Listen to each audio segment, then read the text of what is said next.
വരൾച്ച രൂക്ഷമായതോടെ വന്യമൃഗങ്ങൾ കൂട്ടത്തോടെ കാടിറങ്ങുന്നു. തീറ്റയും വെള്ളവുമില്ലാത്തതാണ് കാരണം. വേനൽ കടുത്തതോടെ കാട്ടുതീ പടർന്നു പിടിക്കുന്നതും ആശങ്ക സൃഷ്ടിക്കുന്നുണ്ട്. വേനൽക്കാലത്തെ വന്യജീവി സംരക്ഷണം ഉറപ്പാക്കുന്നതിലൂടെ മാത്രമേ ജനങ്ങളുടെ സുരക്ഷ ഉറപ്പാക്കാനാകൂ എന്ന് പരിസ്ഥിതി പ്രവർത്തകർ പറയുന്നു.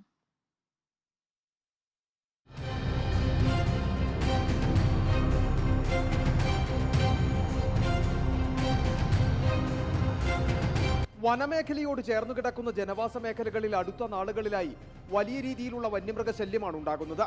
ചൂടിന്റെ കാഠിന്യം വൻതോതിൽ വർദ്ധിച്ചതും വന്യമൃഗങ്ങൾ കൂട്ടത്തോടെ കാടിറങ്ങുവാൻ കാരണമാകുന്നുണ്ടെന്നാണ് വിലയിരുത്തൽ.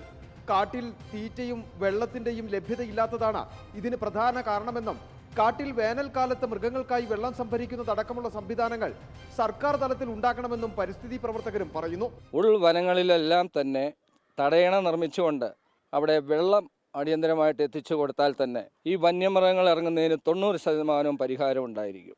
കടുത്ത വരൾച്ചയിൽ കാട്ടുതീ പടർന്നു പിടിക്കുന്നതും വന്യമൃഗങ്ങളുടെ ആവാസ വ്യവസ്ഥയ്ക്ക് തിരിച്ചടിയായി മാറുന്നുണ്ട്. ഇതും വന്യമൃഗങ്ങൾ കാടിറങ്ങുവാൻ കാരണമാകുന്നു.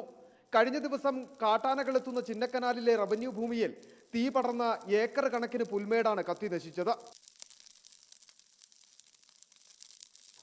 വേനൽ കടുത്തു കഴിഞ്ഞാൽ ഈ വന്യമൃഗം ഇറങ്ങുന്നതിനൊപ്പം തന്നെ കാട്ടുതീ പടരുന്നു.